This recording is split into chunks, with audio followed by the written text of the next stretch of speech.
Hello and welcome to World Talks here on TVP World. I'm your host, Diana Skaya.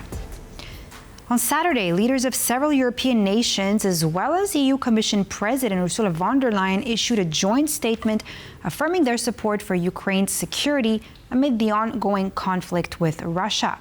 The statement emphasized that lasting peace in Ukraine requires Kyiv's active involvement and should begin only after a ceasefire or a significant reduction in hostilities. Joining me now to discuss this all is Gerlinde Niehus, former Deputy Director, Defense and Security Cooperation at NATO. Gerlinde, thank you so much for being with us here on World Talks. Now, that's exactly the first question I do want to ask you is about this joint statement that several EU leaders and nations have put out. What is your take on this? Well, let me start with some positive aspects. I think it's useful to have it because it underlines some form of European unity, although clearly, it has been signed only by 7 of the European leaders. It also good that it formulates some clear boundaries. So it mentions that the path to peace in Ukraine cannot be decided without Ukraine. It commits to the principle that borders must not be changed by force. And then it reiterates that Europe will uphold the substantial military and financial support to Ukraine, including through this coalition of the willing and by also upholding and imposing restrictive measures against Russia. So I think these are useful steps. But then there are many things which this statement do not raise explicitly. So they do not demand a ceasefire before it is, before any further steps are enacted. It does not explicitly push back on Putin's demand of a demilitarization of Ukraine, and that Ukraine, according to Putin, ought to fully withdraw from Donetsk and Luhansk. And then it only vaguely refers to robust and credible security guarantees, but in this context omits any references to Ukraine's EU integration and NATO membership perspective. So the glass is at best half full, but if I may say, on a broader scale, all this, what is simply really reactive activism and last-minute diplomacy, is sadly an expression of a broader malaise. That Europe is still not seen as a relevant geopolitical actor. It is treated as a play ball between the strongmen in Washington and Moscow. And if we want to change that as Europeans, I think, and that includes Ukrainians, we need to convince Putin that he is losing the war, that at best he cannot win it, that it's hopeless. So that means we need a porcupine. Do you think that he's already convinced, or what is it going to take to convince him exactly? You mean Putin? Yes. I think Putin thinks he is largely winning it. Among other things, because he is making small progress in Ukraine at high cost. But let's face it, we are dealing with an evil dictator with whom traditional deterrence measures do not work. The cost calculus on which deterrence normally works, that you impose significant damage to an adversary, doesn't work with Putin because he doesn't care if he is putting into the meat grinder thousands of his own people or Koreans for that matter. So I think he himself is believing that the time is on his side, that he is winning it, and that he can outsit and outsmart people such as Trump and European leaders whose unity is always fragile. And possibly, do correct me if I'm wrong, possibly try to outsmart Witkoff, who was with him in Moscow. Witkoff proposed, allegedly freezing the conflict along current lines in exchange for lifting sanctions. And of course, Moscow dismissed it while demanding, like you mentioned earlier, to control and to keep the occupied territories. Do you think that Witkoff was deceived by the Russians? And now you said possibly that Putin outsmarted him there one more time? I think the likelihood that Putin outsmarted Witkov is very high. I mean, Witkov, let's face it, is a real state developer with limited diplomatic experience, no Russian expertise. On times, he repeated Russia propaganda lines. Putin is a master in manipulation, intimidation, and deceit.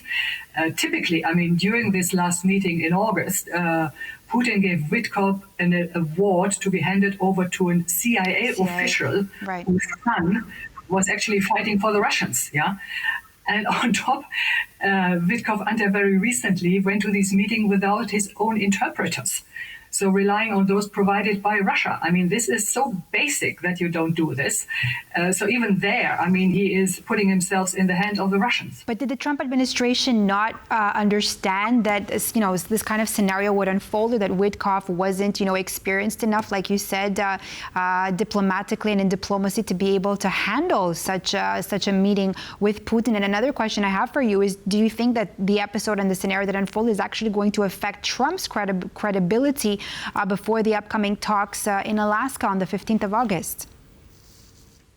Well, I think if I'm looking at Trump, I think he is he's looking for this summit for three what I think are plausible reasons. I mean, he wants to get himself on a stage to present himself as a self-acclaimed peacemaker. Yeah, he probably wants the summit, and facts are already pointing in this direction, to have a smokescreen to walk away from this extra sanctions he planned to impose on countries buying Russian oil and gas. He has only done that with India. But I think ultimately, if I'm very candid here, I think Trump wants to go back to doing business with Russia. And the war in Ukraine is a hindrance for him in doing that. Yeah? And also Witkov and Trump keep on alluding to putting cooperation with Russia back on track, which clearly indicates that's what they have in mind. They want to do business with Russia. So, Gerlinde, but how can there be some kind of ceasefire, even peace deal, or even territorial concessions by Ukraine if Ukraine doesn't have a seat at the negotiating table? Because right now we're really getting mixed messages, right? First, that Zelensky was supposed to join in, then he wasn't, then he is, and it's quite mixed messages. What would you say on that? Well, I mean, it doesn't look very likely that Zelensky will be allowed to join, which is incredible in its own right. Not least because Mr. Putin doesn't. So you're saying this would ultimately be Trump's decision of who's allowed to join, or whether or not Putin's decision? Because it looks like Ukraine does really want a seat there. Yeah, and rightly so. But I think Putin has already made it clear that he is only contemplating that at a later stage when some of his conditions have been met. Yeah? So, and if Trump wants this summit with Putin, and he seems to want it equally bad as, perhaps even more than Putin himself, he may try to postpone a meeting with Zelensky to a later stage, or create a side forum where Zelensky will be perhaps in Alaska, but not meet with Putin directly. So there are umpteen ways of handling it. But I don't see a meeting à trois or with the Europeans at the table really taking place. Let me ask you this. Do you think that Ukraine has leverage to not have to give up or to not make any territorial concessions? Well, I guess Ukrainians have certainly the courage and determination to not succumb to what is ultimate, or what may well be a very shameful ultimatum, which could come down from this summit. And a bad deal struck between Trump and Putin. But in the end, it will depend on the Ukrainians, but also on us, Ukraine's partners, whether we are willing to sustain Ukraine, not only by allowing it to stay in the fight, but actually providing it the means it needs to win it on its own terms. And that's why I believe those elements I referred to before, I mean, so-called, what I call, not only me, a porcupine strategy for Ukraine, which allows it to really become steel hard under continued attack is an important aspect. We also need, as Europeans, we need finally a coherent Russia containment strategy, which we still don't have. And thirdly, we need a clear action plan how to build up our own strategic responsibility, because otherwise we'll be in this situation of being the play ball between Washington, Moscow, and Beijing on many future occasions.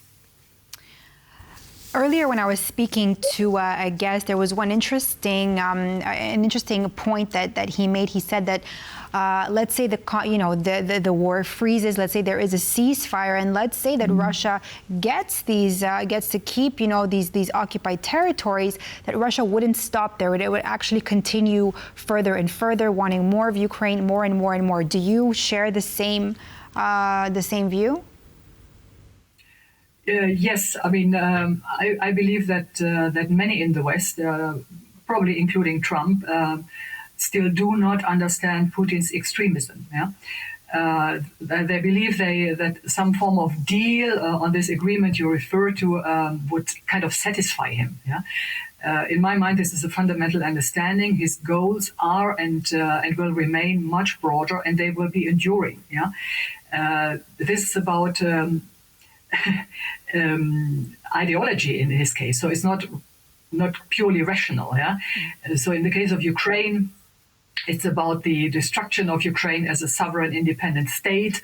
It's about destroying the transatlantic alliance and the current European security architecture. So, but then also, I mean, let's be clear. I mean, Putin needs this war to stay in power.